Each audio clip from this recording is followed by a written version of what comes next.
श्रीराघवम्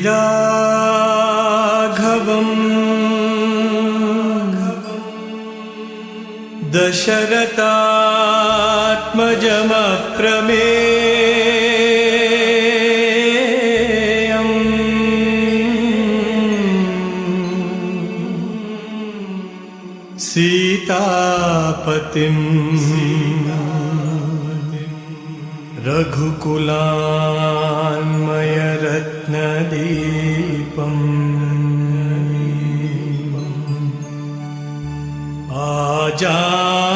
आजानुबाहुम्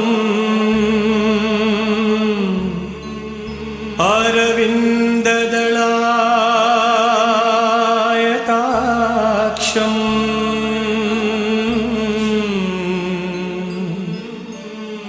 रामम्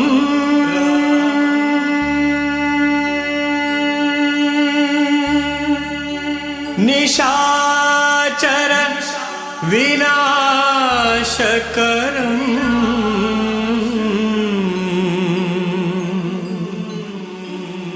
Namami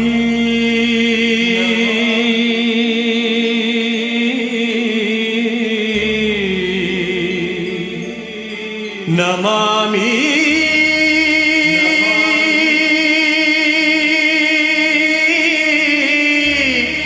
Namami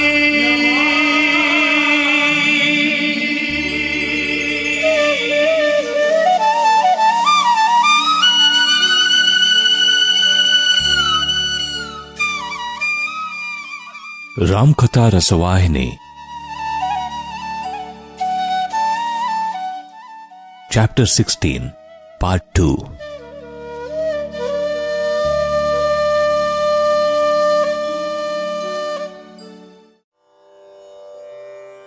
Dasharatha was lost in contemplation of the incidents of the past. Rama, Rama, Rama, he cried and leaned back on Kausalya, who noticed the change that had come over him and screamed. The attendants and maids gathered around. They found that the emperor had drawn his last breath. The city was turned into a vale of tears, a seething pool of grief. Crowds surged into the palace. The streets became fast-moving torrents of weeping humanity. People cast curses on Kaikeyi, for they felt that the city had lost its eyes as a result of her machinations. Vasishtha, the royal preceptor, arrived at the hall where the emperor's body lay. He spoke appropriate counsel and tried to assuage the sorrow of the queens. He consoled Kausalya and Sumitra, telling them about the deceased forefathers and how they too couldn't escape death, in spite of their might and majesty. Since no one was present who could officiate during the obsequies, the body was, according to instructions given by Vasishtha, immersed in oil to keep it from disintegrating. Vasishtha beckoned a courier and told him, "Here, go quickly to Bharata. Don't tell him a word about the emperor's death, but tell him only this. The preceptor wants you and your brother to return immediately to the capital." The courier fell at the preceptor's feet and took leave of the minister before starting on the long journey in a fleet chariot. Ever since Ayodhya was plunged in sorrow, Bharata had experienced various premonitions in the form of ominous dreams. He was awakened by the terror and turmoil that the dreams presented before him. Many nights, Bharata hadn't even a wink of sleep. He sat up in the bed in an airy state of expectation, fearing that some bad news was coming fast toward him. He got up even before dawn and after an early bath, performed various rites and ceremonies in order to propitiate the gods and avert the expected calamity.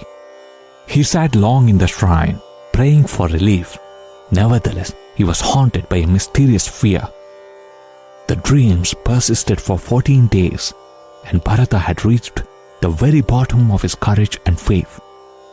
The courier from Ayodhya managed to reach the city of Kaikeyi, where Bharata was, on the 15th day of his long journey. Upon being informed of his arrival, Bharata ordered him to be brought in immediately. The courier prostrated before Bharata and prayed that he and his brother start without the least delay, according to the command of the preceptor, to Ayodhya. Bharata asked about the welfare of people in Ayodhya, plying the courier with a variety of questions. He replied that there was nothing special to report, except that the preceptor wanted them to return without delay.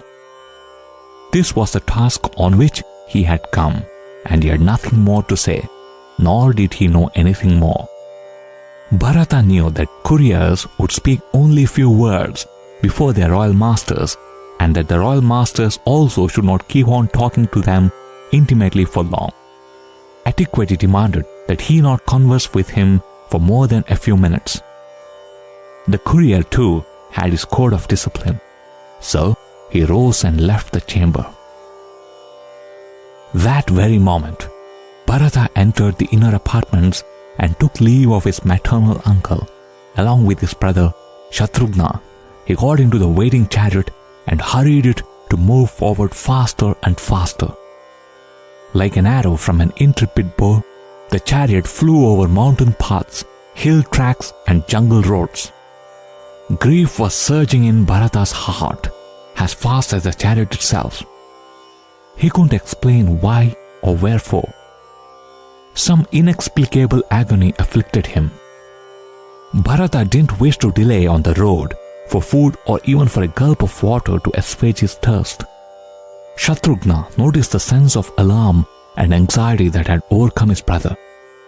A few times he suggested making a halt for food and drink, but Bharata paid no heed and he remained silent. Moreover, they observed a series of bad omens encountering them as they drove along. Crows cawed raucously from positions and directions forbidding evil. Dogs howled piteously in an airy tone. These signs of calamity ruffled the calmness that Shatrughna had heroically maintained until then. When they arrived at the city gate of Ayodhya and looked up, the fear was confirmed, for the festoons of mango leaves hadn't been renewed for days.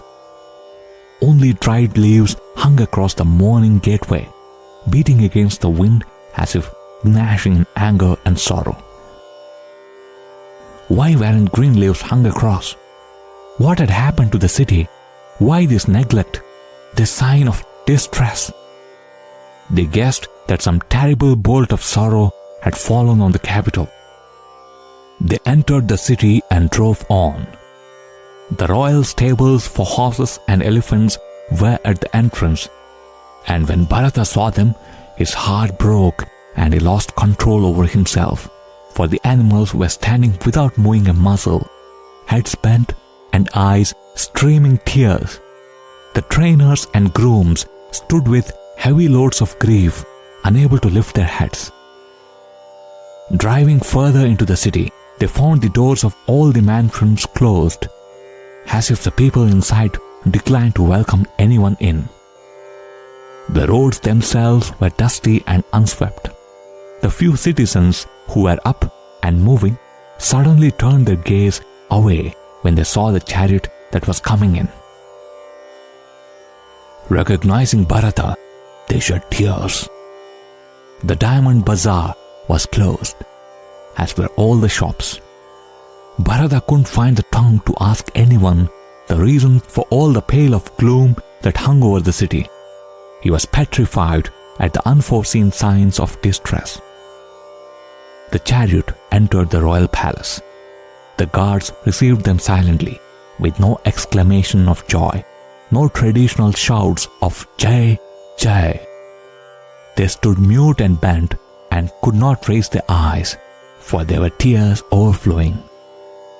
Convinced that some unspeakable calamity had overtaken the city, the brothers alighted from the chariot and ran into the palace. Kaikeyi noted her son's arrival and went forward with great joy to receive him. The maids who rose with her and walked behind her were groaning in sorrow. Bharata looked at their faces and stood stunned, unable to speak even a single word. But Kaikeyi began speaking. "Son, Is your uncle well? Bharata gave some indistinct reply and pressed forward with his own query. How is father? How is my eldest brother, my older brother? How are my aunts, the queens? At this, Kaikeyi was rendered mute. Tears gathered in the eyes of the maids who stood around. He realized that some terrible news was being hidden from him. Mother, where is father? At this, the maids burst into sobs and tears. Seeing them, Kaikeyi too sensed that she should not delay any longer. She too shed tears and acted the role of a grief-stricken woman. Bharata couldn't unravel the mystery unaided. He asked his mother to explain what had happened to whom and why everyone was so overcome with sorrow. At this, Kaikeyi replied, Son, what shall I say? I was very happy that with the help of Manthara, I was able to achieve all that I desired, but with the very first step, my success has broken to bits. The gods cast an unpropitious eye on it. The emperor, your dearly beloved father, has left for heaven. Kaikeyi started sobbing aloud. As soon as these words fell on his ear, Bharata rolled on the ground like a she-elephant at the roar of a lion. He cried out, Alas, father! Like a plantain tree cut asunder, Shatrughna also fell flat on the floor. Their agony was indescribable, immeasurable. Bharata sat up pressing his head with both hands and wept aloud. He cried out, Father, we could not be present round your bed when you drew your last breath. Oh, what great sinners are we! Of the 4 sons, all 4 could not reach the same merit, and this Bharata and Shatrughna are the worst, the most unfortunate. During the last moments, you would have talked so lovingly to us. You would have given us invaluable blessings and directions for life. Well, we must be grateful that Rama was there with you. You would certainly have told him what you wished to convey to us. Brother, rise, come with me. We will go to Rama and find out what message father has left for us. Mother, tell us where is Rama? Bharata stood up, ready to go, waiting for his mother's reply. Kaikeyi said, Son, if Rama was here, your father would not have breathed his last. Don't you realize that? Rama is not in the city. Don't you know that? This was like pouring poison into a wound. Bharata was shocked by the new blow. Mother, Rama is my very breath. Where has he gone? Bharata was on the brink of collapse. Kaikeyi replied quick and fast. Where to? Do you ask where he has gone? Well, to the forest. Perhaps. Bharata intervened. But why hasn't he returned yet? Kaikeyi's answer was delivered calmly and with deliberation. She said, Son, we have no time to relate and listen to that long story. First, busy yourself in arranging for the last obsequies of your father. From this, Bharata learned that his mother was trying to hide some unpleasant secret from him, so he asked the whereabouts of Sita and Lakshmana one after the other. The mother replied, They followed Rama into the forest. They won't be returning to this city for 14 years. Thus did your father command. Kaikeyi delivered this statement with a firm, hard voice. Kaikeyi saw that Bharata was rendered increasingly desperate and distressed by her statements, so she drew him near her and, stroking his head, started consoling him, saying, Son, there is no need to lament over your father. While alive, he engaged continuously in meritorious activities, so his soul would have certainly attained heaven. Your duty now is to follow the ideal he set before you, to earn similar fame by meritorious deeds and rule over the empire happily. Increase his fame and renown by your own wise and merciful rule, and maintain the great name of the dynasty. Kaikeyi endeavored to heal the wounded heart of her son by these and similar words. But her words struck Bharata's heart like a dagger thrust. Each word hit him like a hammer stroke. Shatrughna developed a burning sensation all over his body after he listened to her. But he kept quiet. He didn't scream. Bharata, however, rose suddenly, decided to discover the truth, for he felt that Kaikeyi was deceiving him by her words, keeping some facts away from him and talking in riddles. He drew Shatrughna along and rushed out of the room towards the apartments of Kausalya, the eldest queen and Rama's mother. And what did he see there? Kausalya was rolling on the floor in her dust-ridden clothes, lamenting aloud, "Oh Lord, Lord, Rama, Rama!" Her maids, sunk in sorrow, were nursing her into some sort of courage. Bharata could not restrain himself, crying out, "Mother, Mother!" He collapsed on the floor at her feet. Queen Sumitra was also there, with Kausalya. Both of them recognized Bharata and Shatrughna and fainted. Recovering, they clasped each other in a fit of agony and wept aloud. The scene would have melted the hardest stone. The brothers could not bear the weight of sorrow. They fell on the floor. "Mother, take me to father. Tell me why he passed away. Why did my dear brothers Rama and Lakshmana go to the forest with Sita? It's all a mystery to me. Tell me why, and save me from this agony." Bharata pleaded pitifully, clasping Kausalya's feet. Kausalya embraced him tenderly. "With your return, my son, I am consoled a little. Seeing you, I can forget the pang of separation from dear Rama. You are as much as Rama to me. I make no distinction." Even while saying so, she interrupted her words with sobs and groans and the cry, "Ah, Rama, can I keep alive for 14 long years while you spend them in the forest? Have you resolved that I should be reduced to ashes by the sorrow of separation, just as your father was? Alas, how unfortunate I am." Bharata suffered even more at these outbursts. His imagination pictured all kinds of tragedies and miseries, for he was not yet aware of the truth. He prayed, "Mother, don't keep fact away from me. Trust me.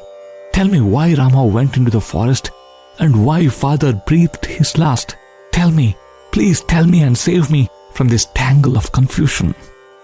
Kausalya was simple and straightforward and very compassionate by nature. She took Bharata to be Rama himself returned. She drew Bharata near her and wiping her tears said, "Son, Bharata, be bold.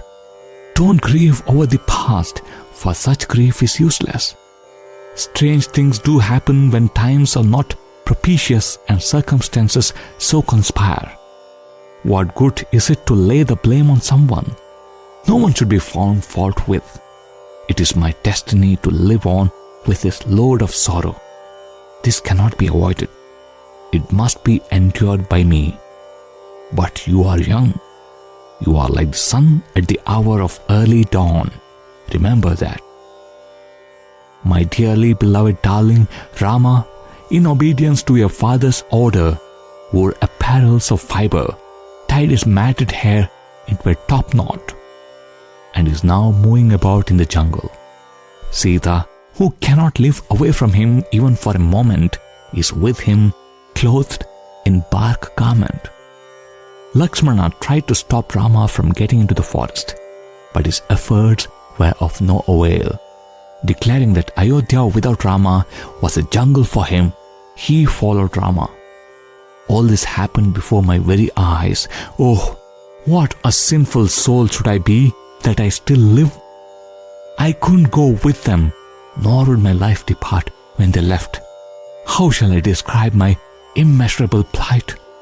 My heart is really carved out of adamantine stone. Oh, tender-hearted Rama, you suffer so much now since you are born of me. Or else, why should you? Alas, Rama, how much suffering you have to endure, living on fruits and roots and wandering about in the terror-striking recesses of the jungles. She groaned aloud once and fell in a faint on the floor. End of Chapter 16, Part 2. Sai Ram. Shri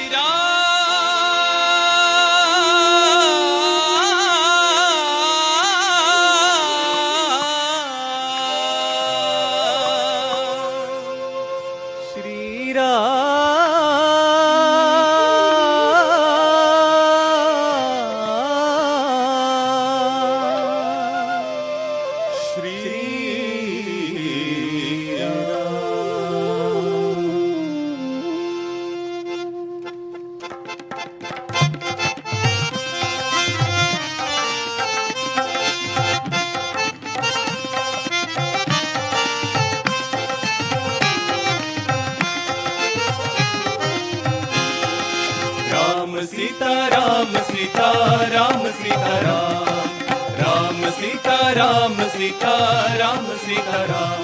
Shri Ram ji की महिमा अपार, राम जी की महिमा अपार. सुन लो तो बेड़ा पार, सुन लो तो बेड़ा पार. श्री राम जी की महिमा अपार, राम जी की महिमा अपार. श्री राम नीरज नयना मुखारविंदा, श्यामल छवि अति सुंदर राम. करुणा स्वरूप श्री राम, निर्मल स्वभाव श्री राम. करुणा स्वरूप निर्मल स्वभाव, भक्तों के प्राण गुणशीलवान. नीरज नयना मुखारविंदा, श्यामल छवि अति सुंदर राम. रविकुल मंडन दशरथ नंदन, मुनि मनरंजन नयन विराम. राम श्री राम, श्री राम, श्री राम, राम श्री राम. श्री राम जी की महिमा अपार, राम जी की महिमा अपार.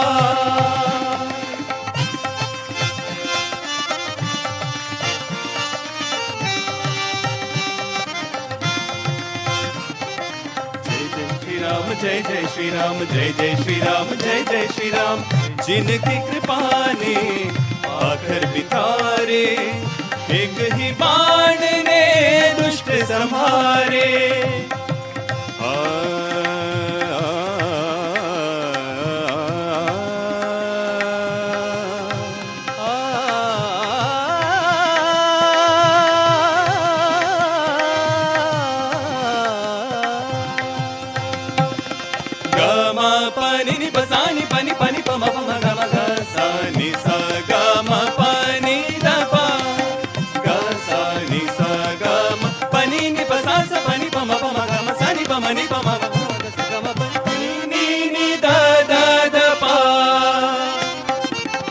जिनकी कृपा ने पाथर बितारे, एक ही बाण ने दुष्ट संहारे. चरणों की धूल ने पापी उतारे. जन्मदिन उन्हीं का मना लो आज, जन्मदिन उन्हीं का मना लो आज. मुबारक हो सबको जन्मदिन की रात. रघुपति राघव राजा राम, पतित पावन सीताराम. रघुपति राघव राजा राम, पतित पावन सीताराम. राम सीता राम, सीता राम, सीता राम, राम सीता राम, सीता राम, सीता राम. श्री राम जी की